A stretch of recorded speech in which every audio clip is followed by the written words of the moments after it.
കോഴിക്കോട് നടക്കാവിൽ 17-കാരിക്കു നേരെ ലൈംഗിക അതിക്രമം നടത്തിയ പ്രതി അറസ്റ്റിൽ. നടക്കാവ് സ്വദേശി ശശിധരൻ ഷേണായാണ് അറസ്റ്റിലായത്. ഇന്നലെയാണ് പെൺകുട്ടിക്ക് നേരെ റോഡിൽ വെച്ച് അതിക്രമം ഉണ്ടായത്. രാഹുൽ KV വിവരങ്ങളുമായി ചേരുകയാണ്. രാഹുൽ, ഇയാളെ എങ്ങനെയാണ് പിടികൂടാൻ സാധിച്ചത്?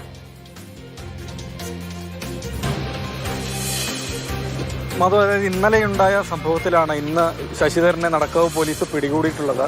നടക്കാവ് വെച്ച് തന്നെ ഈ ശശിധരനും അതുപോലെ ഈ പെൺകുട്ടിയും റോഡിലൂടെ നടന്നു പോകുന്ന സമയത്ത് ഇയാൾ ലൈംഗിക ഉദ്ദേശത്തോടു കൂടി പെൺകുട്ടിയുടെ ശരീരത്തിൽ തട്ടി എന്നുള്ളതാണ് പരാതി. 17 വയസ്സുകാരിയാണ്. കുട്ടി തന്നെ പോലീസിനെ വിവരമറിയിക്കുകയായിരുന്നു. തുടർന്ന് കേസെടുത്ത് പോലീസ് അന്വേഷണം നടത്തി വരികെ ഇന്നിപ്പോൾ അല്പസമയം മുൻപാണ് നടക്കാവിൽ വെച്ച് തന്നെ ശശിധരനെ പോലീസ് പിടികൂടിയിട്ടുള്ളത്. 17 വയസ്സുകാരി ആയതുകൊണ്ട് പോക്സോ ഉൾപ്പെടെയുള്ള വകുപ്പുകളാണ് ഇയാൾക്കെതിരെ ചുമത്തിയിട്ടുള്ളത്. ബാക്കി കൂടുതൽ കാര്യങ്ങൾ അന്വേഷിച്ചു വരുന്നു എന്നുകൂടിയാണ് നടക്കാവ് പോലീസ് ഏതായാലും വ്യക്തമാക്കുന്നത്. എന്തായാലും ഈ കുട്ടി കൃത്യമായി ഇങ്ങനെ ഒരു അനുഭവം നേരിട്ട ഉടൻ തന്നെ പോലീസിൽ വിവരം അറിയിക്കുകയാണ് ഉണ്ടായത്.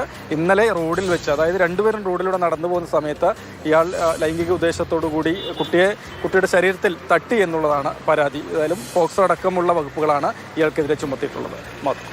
രാഹുൽ KV ആണ് വിവരങ്ങൾ നൽകിയത്. നടക്കാവ് വെച്ചാണ് ഈ അതിക്രമം ഉണ്ടായത്. പോക്സോ അടക്കമുള്ള വകുപ്പുകൾ ചുമത്തിയാണ് ഇയാളെ പോലീസ് അറസ്റ്റ് ചെയ്തിരിക്കുന്നത്. രാഹുലാണ് വിവരങ്ങൾ നൽകിയത്.